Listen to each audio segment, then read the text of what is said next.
So tonight we're having a really exciting debate and a discussion about fashion and its role in society, the way that it impacts people and the planet. It's not just about the clothes that we wear, it's about the entire system of capitalism and its role and our generation now.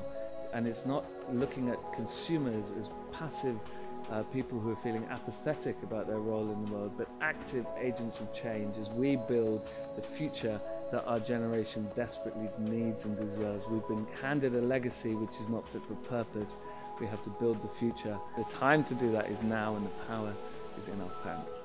This is a momentary occasion where we're bringing together some leaders from across the sector to really get the debate going around sustainability. And I think we're looking at a very vibrant potential debate. Well, I'm enormously proud that Brighton is once again leading the way when it comes to sustainability in fashion.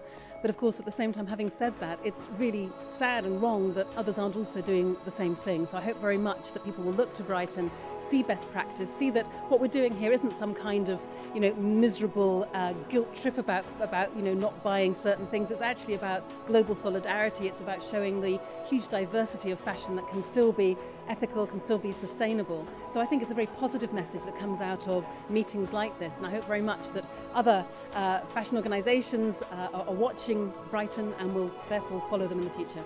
It is incredibly important because as consumers we have real power in our hands, and if we want to see a change in the fashion industry, then really every part of the supply chain needs to change. And yes, it's all to do with the governments, it's to do with organisations and brands and retailers, but as consumers we need to change as well, and we won't see a different fashion paradigm until we as consumers start to look at the way in which we consume differently. And I think we can very much build a different kind of fashion industry if we start to look at consumption, because it's all about satisfying needs. And we can actually satisfy those needs by reconnecting with all of the people in the supply chain, by actually understanding the makers behind our clothes. And I think if we do that, we could really start to look at a different way of consuming more responsibly.